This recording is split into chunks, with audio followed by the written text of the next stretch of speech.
Part 1. The Search for Cosmic Consciousness. Chapter 1. R. M. Bucke and the Future of Humanity.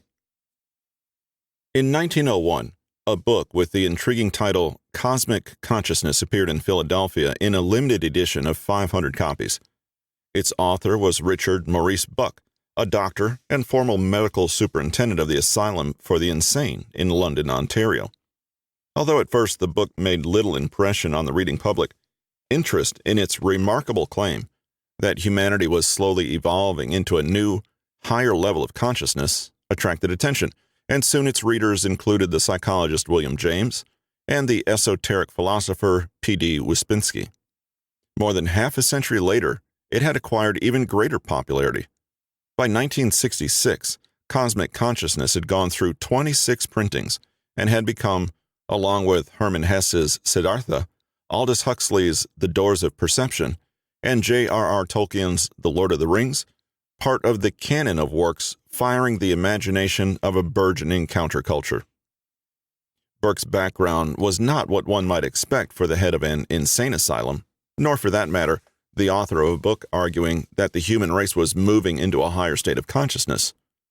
Born in 1837 to English parents, who soon after emigrated to Canada, Bucke left home at 17 after the death of his stepmother and spent the next 4 years piling up enough adventures for a dozen enterprising young men.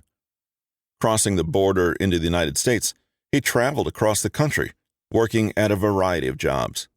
He was a gardener in Ohio, a railway man in Cincinnati, and a deckhand on a Mississippi steamboat, before finally signing on as a driver on a wagon train heading across the Great Plains to the edge of Mormon territory, today part of Nevada. The journey to Salt Lake took 5 months, and in the 1850s it was a dangerous business.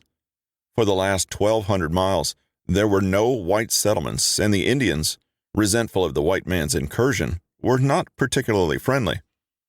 After this, Bucke crossed the Rockies, was attacked by the Shoshone Indians, and nearly starved, living for a time on flour and hot water. He then settled down as a gold miner. During an attempt to cross a mountain chain in winter, his partner died, and Bucke himself was about to follow when he was discovered by a mining party. Both of his feet were frozen, and all of one foot and part of the other had to be amputated. Bucke was 21, and for the rest of his life, only occasionally would he be free from physical pain.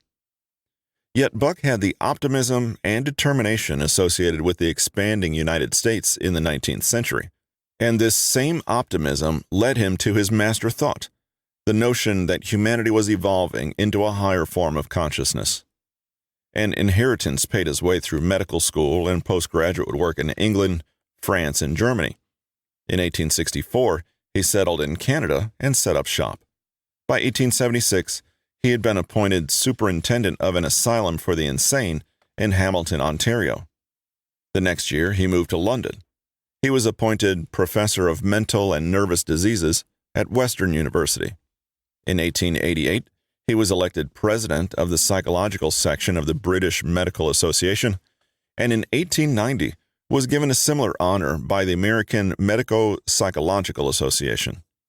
By the end of the century, Bucke was considered one of North America's foremost alienists, the term used for doctors of the mind before psychologists came into use, and this standing among professionals helped his extraordinary ideas about human evolution gain a hearing they might otherwise have lacked.